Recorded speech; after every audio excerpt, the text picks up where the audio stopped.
Good job.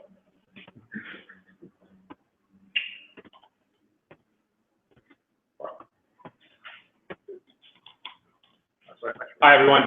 My name is Danish, and welcome to the second Vanhawks Live. As you all know, we've released some information about what's happening specifically with our shipping, so we felt it appropriate to hold another live event. So to kick things off, I'm going to go around the couches and basically get everyone to introduce themselves. As you know, my name is Danish. I'm the head of user experience, and I'm going to be your host today. So let's start off from Neve on the left.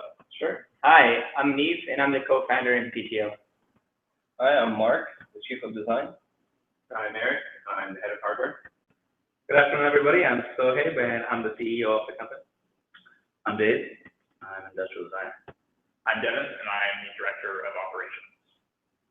Well, before we get to the questions, I think it would be appropriate for Sohaib to give us a rundown and just give us a state of the union, if you will. Absolutely. So the team has been hard at work for quite some time. It does feel that it is taking the longest to ship a product, but a product as complicated and as sophisticated as Valour, which we think is going to revolutionize the way people move around in cities and small urban settings. We have to make sure what we ship is actually going to make a difference in somebody's life. So it has taken us a while. We are at the end. Dave, industrial designer, just came back from China. Eric, who's the head of hardware, he came back as well, along with Devin. So I'm pretty sure they have quite a lot of exciting news to share. We have nailed down our shipping date, which is really exciting. So we start shipping out on July the 15th. In the meantime, the software team is really dedicated towards making the experience side much better. And I'm pretty sure Neve and Danish can give you a little bit more details around how the user experience and the digital side of it is going to be like. This whole episode that we're doing is more about shipping delivery. If you have any burning questions, please feel free to ask. Right now is the time to ask direct questions to anybody in the team, and we'll try our best to answer that. As far as development is going, we are on time to ship your Valour in July 2015. We are, I think, more excited to ship this product than I guess you are. I know you guys are very pumped and excited for this, and thank you so much for being part of the journey and being really patient and very supportive. I think the Valour community has come together, Vanhawks community, as a matter of fact, has come together as united, and we're very proud of the community and how you are thinking forward towards the future of personal urban transportation using a bicycle. And we're very happy that you're in sync with our vision as well. So with that said, I will pass it back to Danish so he can take things forward. That's a great way to start off the Q&A.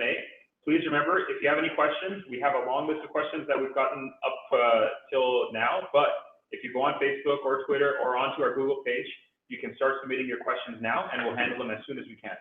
And to start things off, we're going to start off with one of the most important questions, and that question is, what has been the biggest challenge that's affected the production timeline of the Valour? I think Devin would probably be the best person to answer that question. Sure. So I think there's probably two major challenges we've faced. And the first one, which is just frame production. So we came into this hoping that we'd be able to manufacture the frame in Pakistan. And through the course of experimenting and working with our manufacturer in Pakistan, we came to the realization that we weren't going to be able to make frames the quality and reliability that we wanted to give all of our backers, and we wanted to be the base for our product. So we were very lucky to be able to shift production actually quite quickly to China, and that process is almost completed insofar as we are just completing tooling for the 4 frame sizes and testing. So the frames are ready to go into production and are starting to be made. They're mostly in what I would call a pilot production phase right now, and that's gone extremely well. The bike we have here today, which we can show you, we'll show you in a little bit, uses one of those Chinese frames, and we are overwhelmingly excited about how well the bike rides, how well it feels. It's very responsive. It feels extremely fast. It's stiff, but also very compliant. So like I can barely contain my excitement about how well that's turned out in terms of just like how fantastic the frame feels. So we are really, really happy that we made the decision to go with switching to China. And the other thing that's been extremely challenging, but again, we're near the end of the road for it, has been the handlebar. Yeah, that's a great point, because the second question pretty much is about that. It says, why is the handlebar taking so long to develop and produce? I think this is handlebar. Yeah, I think this is a question that you and Dave can probably answer together. So I'll just like finish up very briefly. I think that the biggest challenge has been finding a vendor that could make a bar to our requirements, which included having it be a really high quality product, but also meet performance specifications like being light and fitting in certain form factors. And we went through probably about 8 different vendors and 8 different quotes before landing on the right person to make it, and that's where we are now. But I'll let Dave elaborate in terms of the complexity and all the detail and the tremendous amount of work that's on just making the bar what it is now. Okay. I think it's the first thing that's important to mention in this is that the bike industry is a large industry, and it has a lot of momentum when it moves. And not all of the big players in the bike industry can always move that quickly. And what we're doing here is fairly disruptive. So it's also important to understand that when you go asking people who are very good at what they do, they're amazing in terms of production quality and delivering great products. When you ask them to do something that they've never done before, that's totally different, you will meet resistance, and that resistance we've met every step of the way. That's not to say that they're totally wrong in putting up resistance, but I think people are cautious, and it takes time to push new ideas through. So you have to consider that this handlebar, it isn't really like a normal handlebar at all. Like we've had to make so many different things work that none of these vendors have tried to make work in a handlebar before. So I think that like you have to consider this more like a crossbreed of a computer and a handlebar, and that's something that when you're taking it to an industry that's very like brass tacks, it's something that they're not necessarily experienced with. And so we have to be very careful about how we move, and we have to be sure about every step that we take. And so another interesting part about it is that since we established the vendors for the handlebar, the development of it is split into 2 camps. We have like the hardware, which would be circuitry, and then we have the hard hardware, which is the aluminum parts. The production methods for both of those are totally different. The industries are totally different.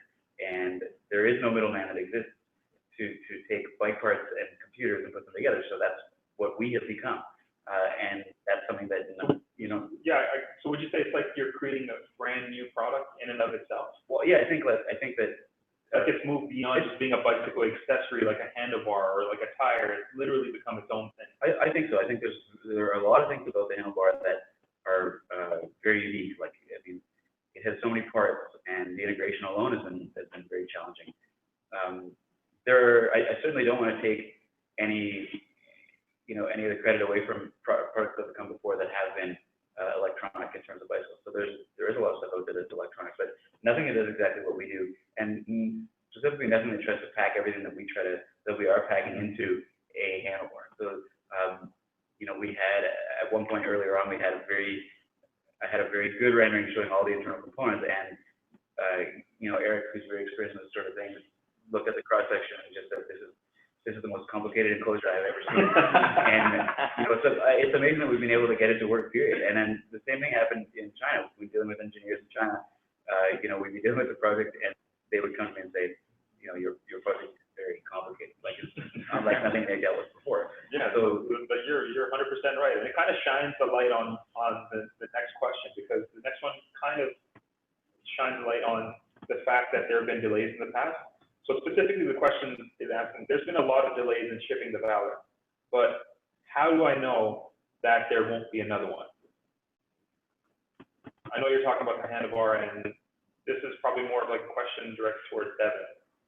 So as we kind of move, you kind of think of it like a pyramid of risks and uncertainties. we've kind of, when we started, there's lots of things that we just didn't know or didn't understand that we hadn't encountered yet. So we were kind of the top of this inverted pyramid moving downward. But as we progress lower and lower in the inverted pyramid, we end up reducing those risks and those uncertainties. So while we can never say for 100% sure that there'll certainly be no delays, we have vastly reduced the risks and uncertainties in shipping the Valour. And we are much more confident now that we can meet the ship date because just there isn't so many things to encounter or to handle. And we've really worked out all those kinks that we didn't even know existed before. And we have a much firmer grasp on what it's going to take to get to the end of the end of the line. Yeah. I think to add to what Dave said earlier, earlier we were trying to push our partners out of their comfort zone to develop what we envision as the future of a bike. So we have climbed that hill now. We don't have to fight that resistance anymore. Also, what Devin said earlier, that we've been going back and forth and trying to find the right person, who's not just going to make this product, but actually going to give us the quality of the product that we want for our users to have. And we've been very lucky to find the A-class vendors and manufacturers to work on this. And just to reiterate what Devin said, that we have de-risked all that muscle that we were putting into to go against the manufacturers and putting them out of the comfort zone. So now we're all in sync. We've done our power production. We're ready to move ahead. And like Devin said, there's never 100% that nothing will happen. We don't control a lot of natural disasters. That's not in our hands. A lot of other uncertainties that unknowns will always be unknowns till we don't know, right? Having said that, we have de-risked a lot, and that's why we were able to pin down a date that we will be starting to ship Valour on 5th of July. Sounds great. And we'll come back to some more questions related to production and shipping later, but I think it's time we changed up the pace to something a little bit more relevant to what we have here. This one I think is probably more directed towards Mark. The question is, someone posted, I noticed that the Valour can mount fenders in water bottles now, which is awesome. Can I put any fender on the Valour? And what happened to the custom options that we were developing? Custom like fender options, accessories. So regarding the fenders and water bottle mounts, some of you may have seen the pictures that have been posted regarding the bottle on the frame already, and fenders on the fork. But the coolest thing that happened since Dave's been back is that he brought new components that now fit the rear fenders as well. We're still working that out. We're still not 100% sure about every detail, but it's looking like we're going to allow standard fenders, off-the-shelf fenders. So those, the fenders that are on there right now are standard off-the-shelf? Yeah, so I can pull that out. Yeah, let's pull that up. So this is just one of the tests. Is it okay? Today. that's okay. I'm gonna get a technical.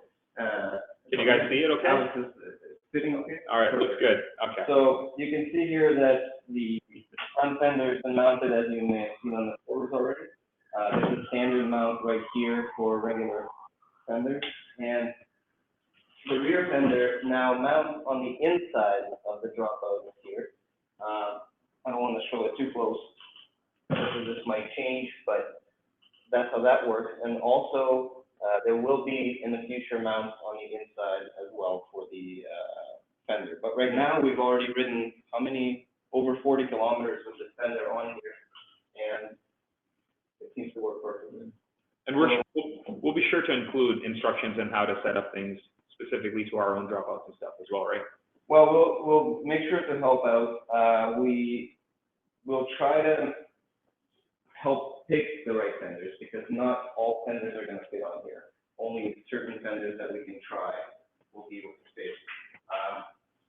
Yeah, we will keep experimenting with a lot of other off-the-shelf accessories to go on to Valour. But we know for sure that some off-the-shelf fenders will fit with very minimal adjustments. And to be honest, with fenders, and Dave can correct me on this if I'm wrong, but with fenders, there's always a little bit of a finicky factor. So there's always a little bit of adjustment, a little bit, sometimes there is a bit of custom brackets required or custom, you need to drill a hole, but not much more than that, and it should be able to fit. So if certain things can't fit when it comes to the standard off-the-shelf parts, and we are working on custom fenders or racks, when can we expect those to be available to the public? So right now, the lesson we've learned was not to promise anything from all of our work so far. So the reason we actually, if you may recall from the previous talk, we said that we are aiming to make our own accessories, including fenders, and we still do aim to do that. However, we realize that because of the timing and how important fenders are, that we should reevaluate that and include the fender mounts so that you guys can use the fenders as soon as possible. And so you can go to the store and buy something off the shelf. And when we have something more solid and we have a deadline for a fender of our own, that we'll be ready to present that to you, and you can buy that for yourself, and it'll fit much better for the Valour, both aesthetically and functionally. That makes perfect sense. So one more question in relation to the frame and the bike itself. Another question that came in was specifically about, has the geometry changed in the Valour at all? Because some people noticed that it looks slightly different. So what happened was we decided through our experiments to make the geometry better fitting, more stable for city commuting, even more so than it already was. And we had this unique opportunity with going to a different manufacturer to reevaluate again, because we had, it's again all about deadlines. We had a little more time and a little bit more play with the fact that we changed suppliers, and we jumped at the opportunity to make slight adjustments to the frame geometry to make it even more suitable for the city bike and for the application that it's going to be used for. So what didn't change is the fit. So you were fitting a medium bike before, you'll still fit on the medium bike. So there's no need for anybody to come back and try to resize themselves. Exactly. So with all the previous, especially the size calculator online, it's still functioning the same way. It still applies. Awesome. Okay, I'm guessing that's pretty much one of the things that a lot of people wanted to actually find out about. Made it a lot better, a lot stable. Yeah. So we had some frames from Pakistan that we've ridden and tested, and from that feedback, we got this unique opportunity to get some feedback from those frames and make adjustments for when we went to China to manufacture. And the result is what you see now. I'm still super excited. I can't wait to get mine as well. For the next one, I kind of want to change it up even more. This one is going to be a little bit more open to all team members. The question is, can you tell us about any new features that you've added that you haven't talked about yet? I know this is like trying to peek into like the labs, well, but I looked at Eric right away and Eric smiled at me. We can't tell everything that happens behind the doors because we want you to be excited. We are doing some very exciting stuff. Having said that, without revealing, we might be, we might not be. It really depends on Eric and Devin, because Devin is one person who controls us to be less excited about putting everything on the bike, including rockets. It's kind of just me. Do you want to take a hit on that, Eric? I guess. Well, a lot of the features are related to what we think one will put in there. Now, a lot of people know that we have all these peripherals inside. We probably get some ideas of how we could use the peripherals to our advantage. But ultimately, my understanding is that I don't want to say too much about what we're planning internally, because it involves various partnerships.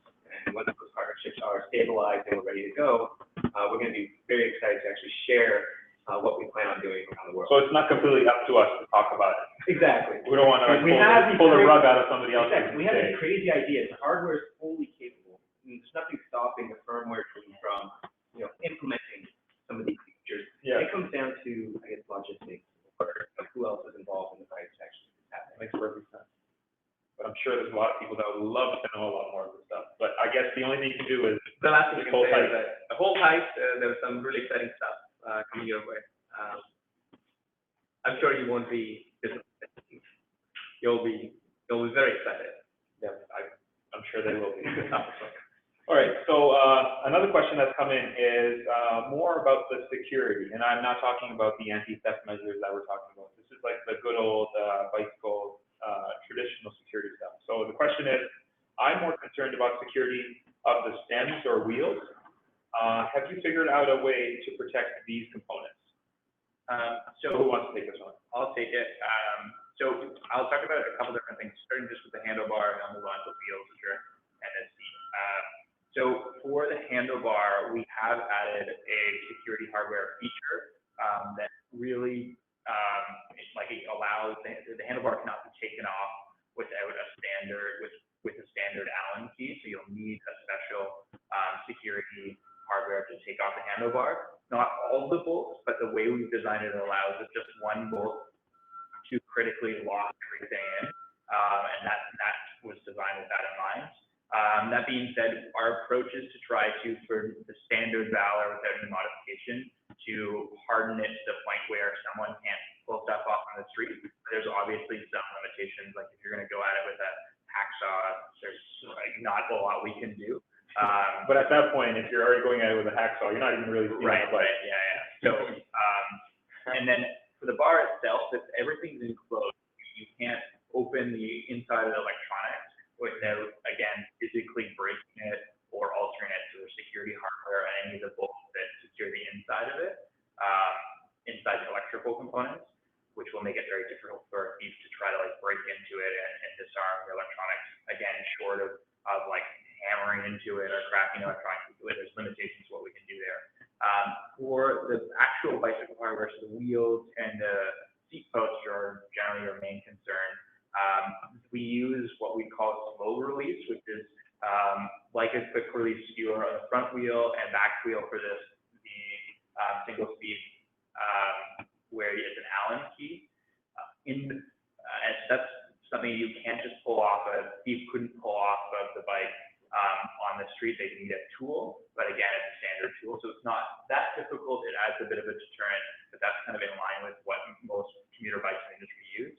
What we hope to do in the future is to be able to sell a hardening package where you can buy skewers that will work with your Valour, a seat post bolt, and a couple other bolts that just allow you to add an extra dimension of hardening to your bike if you're someone that really leaves your bike out in places for longer periods of time and really wants to ensure that nothing happens to it. And then again, just to mention, in the very unfortunate circumstance that those measures don't work, with the wheels also, the wheels and standard components, we've tried to design it with the mind of replaceability and serviceability. So the wheels are all standard, even the dynamo is standard, so you can go and buy a dynamo with the right kind of spec and get a wheel built up and replace it, and the bike will work as functions. You don't have to rely necessarily on us. Still, we'll certainly support you to make sure the bike works. Take it into a shop, get it up and running really quickly. So we've tried to address the problem kind of from multiple dimensions, both from the general hardening within reason spectrum, offering a more advanced option, but also just making sure we can address the problem if something unfortunate does happen. But to add to that, the wheels and the seat post, with a little bit of creativity, you could lock together with your U-lock, for example. But the handlebar in this case, first of all, is an extremely valuable part of the bike, and second, there is almost no way of hooking up a lock to it. So for that reason, we thought it was very important to make sure that we do harden at least that part.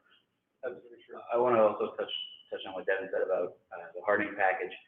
If you want to today go and buy hardware to harden the bike, you can do that right now, and it's not that expensive. I think the package that we're hoping to offer, we'll probably be able to offer it at a good price, and you'll know that it works with components. But again, because things are pretty standard, you can very easily get the parts that you need to harden it.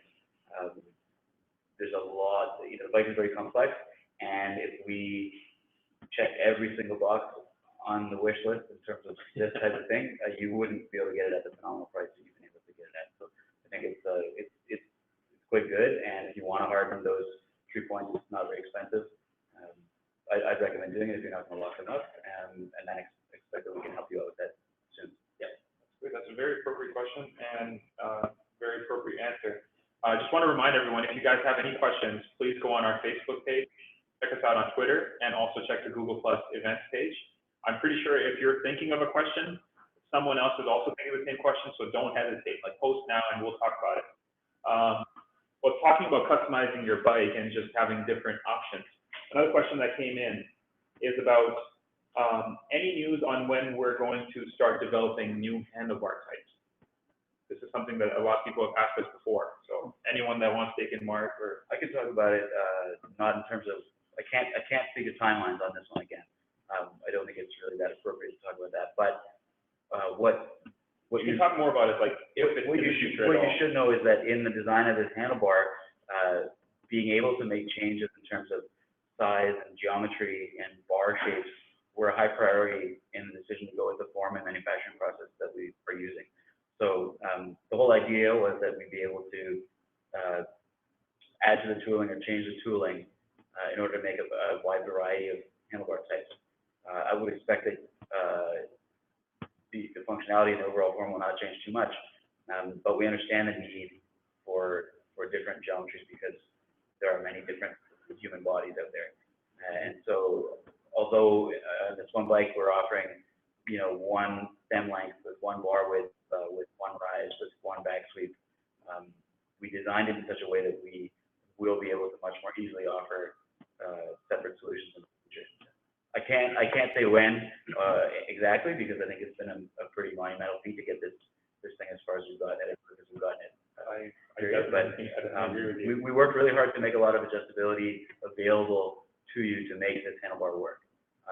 We can't, because you have to tool up so many different times to make different handlebars, in this case because it's integrated, it just wasn't feasible for us to do it that way. So, but we were thinking about that. Actually, that the day that I started, it was my key concern that I brought up in the very first meeting. So it's something that's been on our mind, and having a lot of sight of that. So they can rest assured that this is something that we are thinking about. It's not just something like it's either we get this handlebar and like no other handlebar exists in the world. Like, we're thinking about this. And absolutely, like, we're a company with born in public. We can't just have the attitude that it's out of here on the highway. We take in the feedback from our users because people matter to us more than anything else. So we are thinking about it. We were thinking about it from day one when we started designing it. So definitely, we work for you guys, and we'll keep working for you guys to make sure that we're in sync and in line with our users and customers. But we're about halfway through the Vanhawks Live. So I really want to actually go over towards the software and technology side of things now, because the next question is very, very appropriate. Other than the bike itself, how is the technology and software coming along? So I think this is a double question kind of directed at Neve and Eric. So Neve, if you could start off from the software side. Sure. How is everything going? How's it coming along? Yeah, so I can tell you from the software side, we have multiple players. We have the app, we have the servers, and we have the firmware. So from the app side, we actually have finished it. We're currently in the process of testing. And when I say the app, that includes tracking your routes. It includes giving you directions to wherever you want to go. It includes an interface that actually allows you to control the electronics on the bike, such as the front lights and the rear lights and stuff like that. So that is all done. We're now just in the process of testing it and refining it further. The biggest challenge we've had for that is the fact that a lot of sensors in theory are amazing, but in practice are not as accurate as we would like. So for example, the GPS, you would expect your phone to just be able to tell you where you're going, but the margin of error for that can go from 20 meters to 200 meters. So for us, that's been a big problem that we've actually tackled. And with that in mind, like through testing turn by turn, with the LEDs on the handlebar, I can tell you it's actually so magical. I just bike around with it. I go home with it even though I know my way, and it's the coolest thing ever. I almost want to start doing delivery service because it's helpful. Yeah. So from the server side, we have the server ready to take in all the data, securely and only give you the data to which you have access. It's secure, it's encrypted, no one's going to get anything that doesn't belong to them. From the anti-theft perspective, the only interaction that you should ever have to do on the app is simply to report your Valour stolen. The rest is taken care of by the server and the firmware. So the server is ready to process all of that. We have the firmware posting data to the server. We have that communication working. So we're essentially just testing and refining things. The beauty of the software side as well, for both the software and the firmware, is the fact that we have the ability to perform all these updates. Yeah. So everything that we've discussed already, we are going to deliver and you are going to love it. And we also have a lot of things in the backlog that we know will just keep making your commute significantly better. So if you had to give like a quick response to a question like, is the app ready yet? Yes, definitely. Okay, that's awesome. So now let's move over to the technology side of it. So in terms of the actual, hardware that's inside the handlebar, every feature that we discussed is working. Right now, we're in the process of just optimizing it, making it better than it is. Unlike, Neve and his wonderful software, once it ships, we can't change it. So I want it to be the best it can be. I want your Wi-Fi signals, your Bluetooth signals to go as far as it possibly can go. Now, as you know, everything's sitting inside this wonderful handlebar. My industrial designers hated me so much for poking holes in it, but the radio is not going to go through aluminum, so it's unfortunate. But so now we're at that point where everything is working, everything is making me quite happy, and I just want to squeeze every last ounce out of it before we ship. So now what about the firmware? Because one of the other questions is, are you going to be able to add new features down the road, like a geofence alarm, et cetera? But just the general question is about, are we going to be able to change the onboard firmware and the software that's also provided? Yeah, so the entire app essentially relies on Bluetooth communication between the app and the firmware. And that also enables us to actually submit an update from the app to the firmware. So we definitely have the ability to update that through the app. So is it going to be like when Tesla announces that they're going to do an over-the-air update and suddenly things are just getting better? Is it going to be like that for the firmware? That's exactly what the firmware can do for us. Like the interfaces that are on the bicycle itself will allow that to happen. There's also a lot of features hidden in our hardware that firmware isn't really going to utilize day one. Okay. So it's not just going to be, hey, here's a cool tweak or here's a new feature. There is the possibility that you'll see something completely new because of untapped potential in the hardware.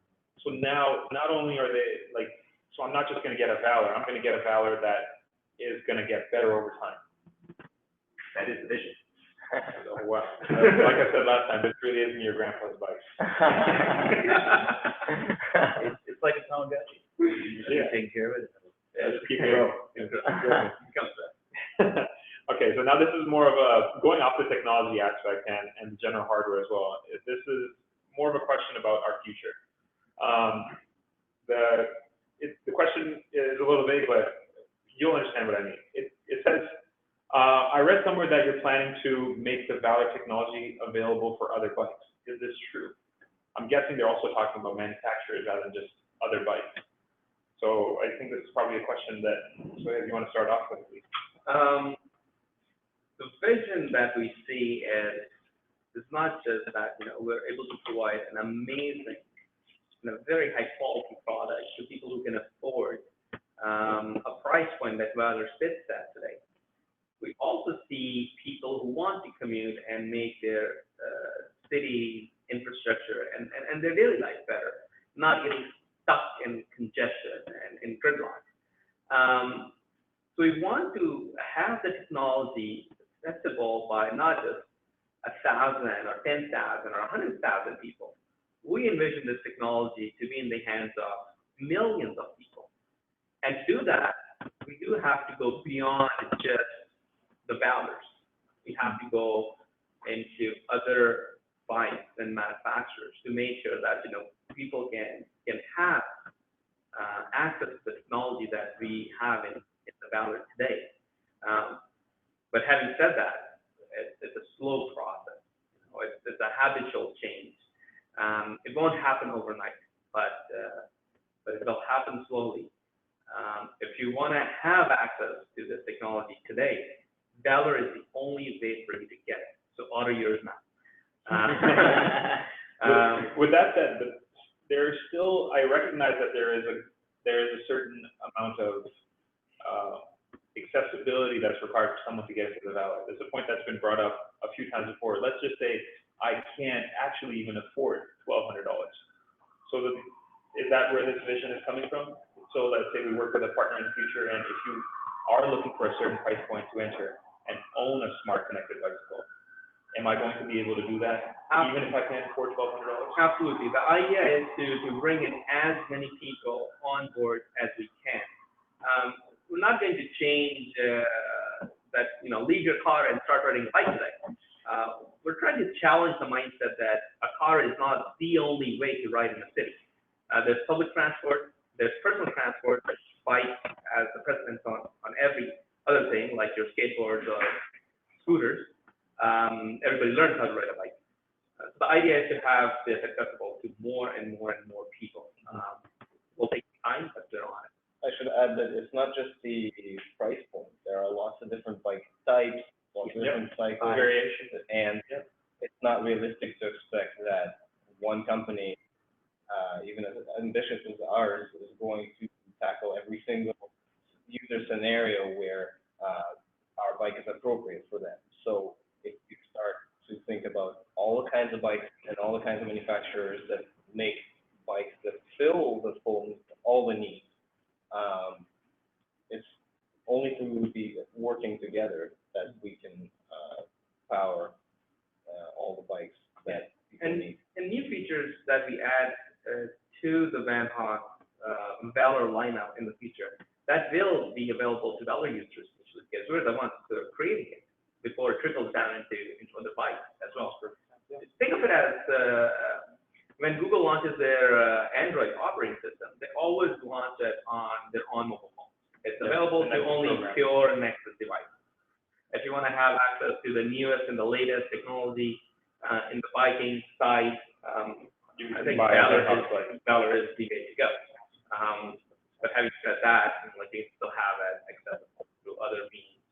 Like Mark said, that we're not going to be able to cater to every single human who wants to ride a bike, but we can partner up with people who can broaden the circle to bring on other people on board. And I think it's a common sentiment amongst the entire company that we get excited even if you're on a bicycle. Oh, absolutely. If you're not on the Valour, we're not going to be like, oh, they're on something else, we're angry. Like, we get excited even if you're on a bicycle. But every cyclist friend.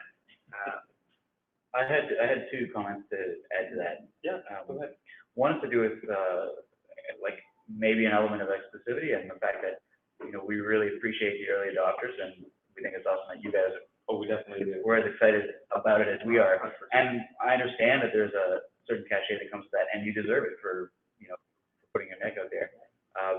But you have to understand that the more Vanhawks integrated bikes that are out there, the better your experience gets for everybody. But it helps as this community grows, the experience gets better, and the features get better, they get more accurate, and that's really important. In terms of also from an exclusivity standpoint, maybe feeling like, oh, it's not fair that so and so will be able to get this bike integrated in another bicycle. I can pretty much guarantee you're not going to find a bicycle as good as this one for the price that you're paying anywhere else. Anywhere else in the industry. And I don't know if I wouldn't go as far as to say I challenge anyone to find one, but I don't think you'll be able to. If you guys don't believe us, Dave, how many bicycles have you owned in your entire life? Oh, in my life? Yes.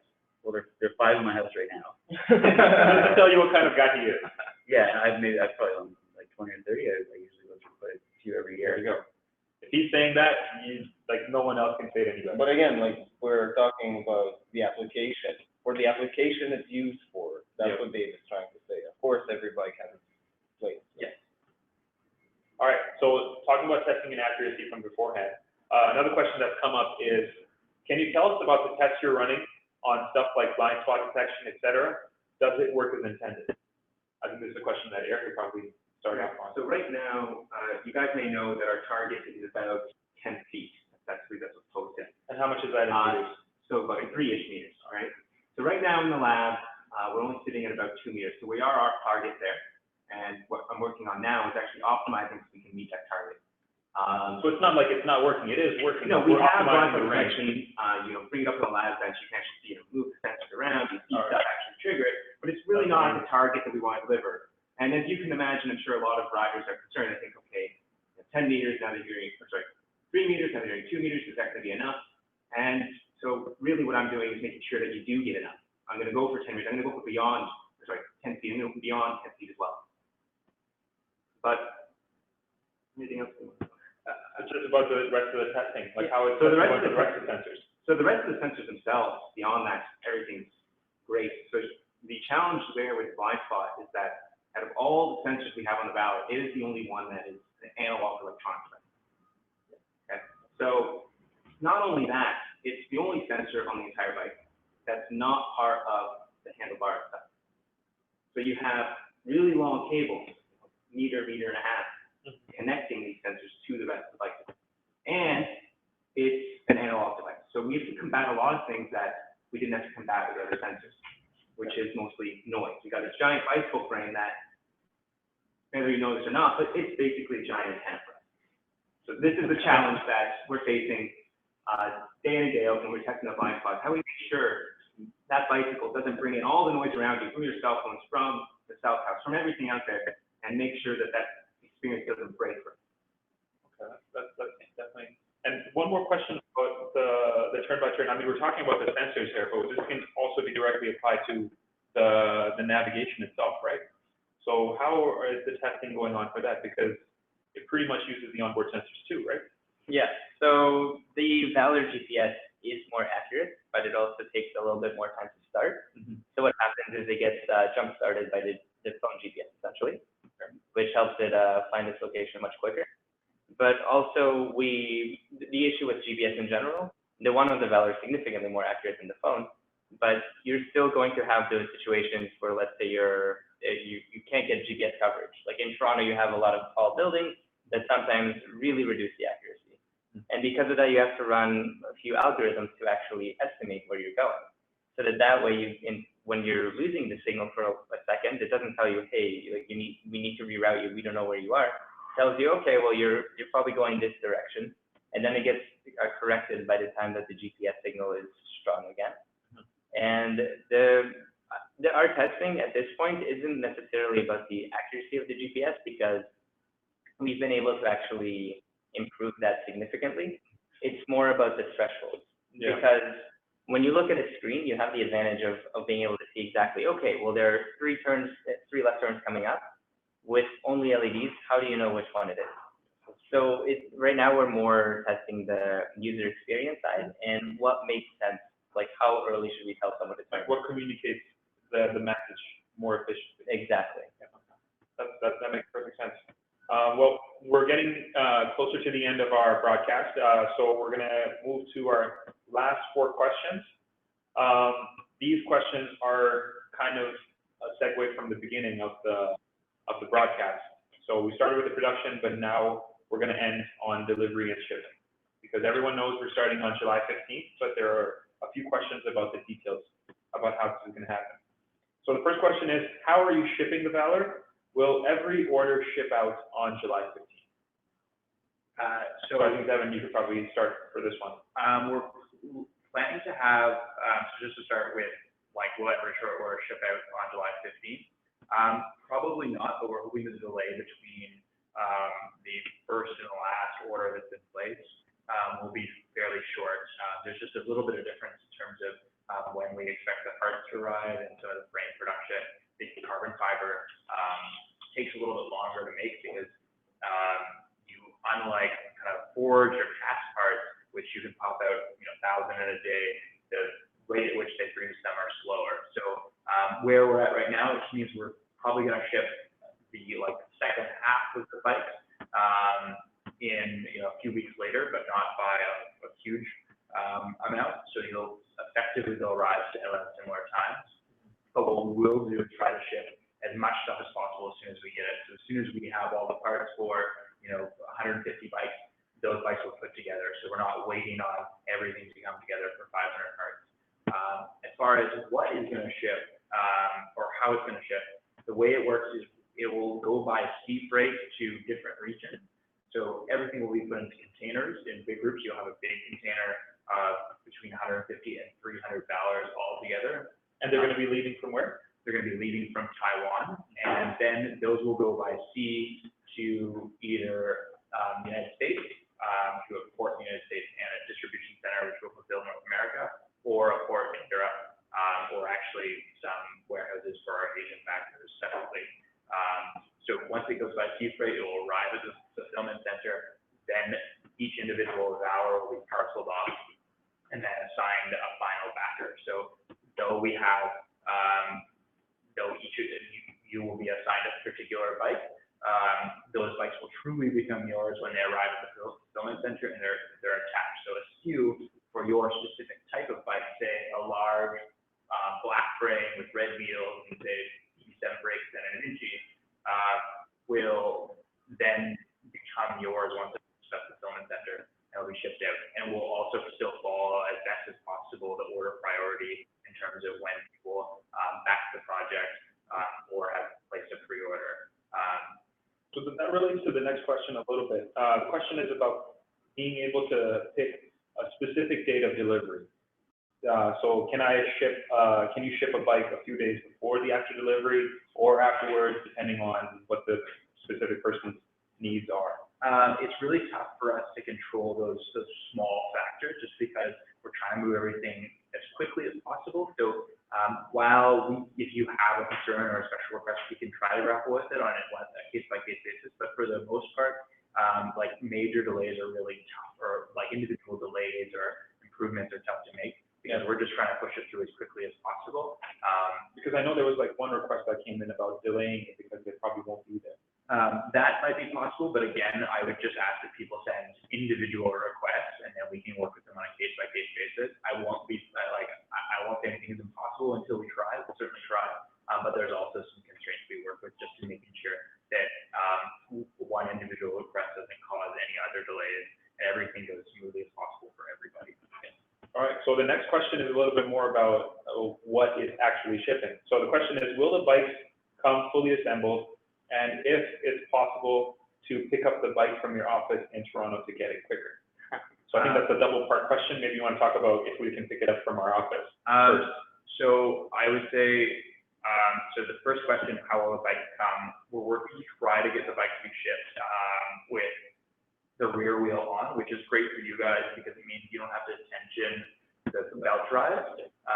But the front wheel will be off and the handlebar will be off, but all the cables will be connected. So effectively, if I was going to really quickly summarize what you have to do, you're putting on the front wheel, then you're putting on the handlebar and the seat. And the pedals. And the pedals. Yes. And the biggest challenge in doing that is just getting that package into something small enough that we can ship economically enough. Obviously, given that we don't have unlimited money to spend on shipping, there are big constraints in terms of the package side.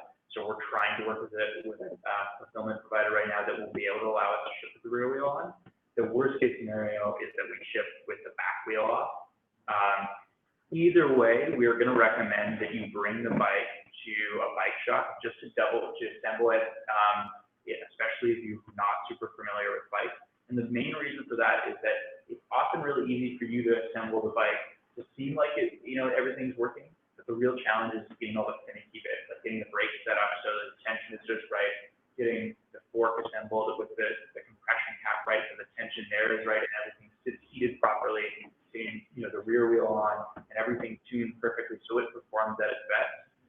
So we just want to make sure you get the best experience, and we're saying unless you know a lot about bikes, best you just take it to a bike shop, even just to double check your own assembly to make sure everything's okay and everything's safe for you to ride. So the final word is, if you know exactly what you're doing with bikes, there will be included instructions just in case. But if you know exactly what you're doing, you probably don't need them anyways. Right. You should be able to handle it. But if you can't, we recommend you take it to a bike shop. From a legal perspective, I think we have to recommend you take it to someone who's certified to do this. do when I order a bike, but, you know, I've been in bike mechanic before, but technically right now I'm not one. So even though I know how to do it, it's not, you know, the company that ships it to me is still not on the hook for that if I screw it up. So, it's also important to mention that we're very much following industry standards in terms of how to ship a bicycle direct to consumers. So there are other players in the industry that already do this. We're dealing with suppliers in Asia who do this routinely, and we're following those protocols exactly. So there's very little difference in terms of how this bike will be shipped to you and what you have to do to assemble it than there is in other established direct to consumer bike manufacturers. So as far as I'm aware, a lot of bike companies, what they do is the industry standard is there is certain attachment to warranty activation as well, isn't it? No, what we're trying to do is we're trying to ship your bike, but like Evan said, we're working very hard to make sure that it's 80% comfortable. So you have to put the pedal, the fork, and the handlebar on. Having said that, a professional touch is a professional touch. To get the maximum out of your bike's performance, we highly recommend that you take it to somebody who knows how to tune your brakes, who knows how to put the compression on your fork, and even small things like, you know, setting the paddles on. You know, one side goes clockwise, one side goes anti-clockwise. We will put the instructions in for you. Not everybody has a torque wrench at home. Right. From just tightening bolts and nuts, it will seem easier than putting an IKEA furniture together. Like, we can guarantee that. Yeah. But small finicky bits can bring the performance down from what you really want this bike to be. So even if you assemble it yourself, we still highly recommend that you take it out for a checkup to double check your own assembly, unless you really know what you're doing. In that case, you just put it together and do it. To answer that second half of that question, just about when you pick up your bike. So our office. this is kind of, unfortunately, just the way the bikes ship. The bikes, we're actually receiving a lot of bikes that we use for marketing and testing here, and those are included in the current purchase order in place. But when they go through the kind of logistics system we've set up, they're not treated any differently. You know, they're going to arrive here almost the same as any other bike. So while I suppose we could change your address to our address, But that doesn't really change and anything, you can does it? come and hang out, but you're going to receive at the same time we are, just because of the way it works. Because it goes in the same container, it goes in the same fulfillment center, and the courier is going to treat it the same. Yeah, the timelines might not change, but if you want to come and be in the team and pick up your bike from That's still a great yeah, thing. that's totally. I think alternately you could have the bike shipped to your house and ride it to the office. Yeah, And we're happy to meet you and yeah. talk about the bikes and show you around. We've been very open about that since day one. So come on in. Things also do open office hours, so we try a couple 4 to 6. Yeah, anyone can drop in. Yeah. Come That's to the fine team to come. and see what we're doing. Yeah, well, one more question. It's a little bit more about talking about the Vanhawks community. This question asks, I wonder if you already have a graphical representation of where all the bikes will be delivered, just to see if anybody else will be scooting along in my neck of the woods. We do. Definitely. We know where the bikes are shipping, but we have it mapped across on the world map. The good thing that we found from there is there's a couple of concerns. Privacy concern is one of them. Yes, privacy. We can't tell everybody where, you know, other Valours are, so, you know, some people don't want to reveal their information. So what we have done is we have put the load on the user to let that happen. Even from that perspective, their house and work address that we're putting into the app, we have, you know, offset them in a way that, you know, they're not their true addresses, so people can't really see what they are. But in terms of knowing who's around you and to connect the community, we have a social aspect to the application that we will be sending out with Valour, where you can follow people and let people follow you and interact with them on that basis. So we have offset the load to the user to decide if they want to reveal. But for now, there's nothing really stopping us from just saying, like, there's 100 people in Toronto that have a bike or something along those lines. Oh yes, that is something that we can. Like if you are in a specific city, we can definitely tell you how many people in your city are going to be riding. that is absolutely something that we can do for you. And we will be releasing that information once we start nailing the shipping off it. And, you know, our bigger centers, which we're also targeting to grow the community, we'll let you know. Sounds great. Well, actually, one more thing, like a quick question that came in probably for Alex. As Mark, you were doing the demonstration or showing specific parts, someone asked, is it possible to do almost like a video rundown of how the bike works and which parts work? And Alex was saying that if enough people are interested, we will make something like that, depending on how much interest there is and how the product stuff works. But it's almost an hour and we're pretty much nearing the end of our broadcast.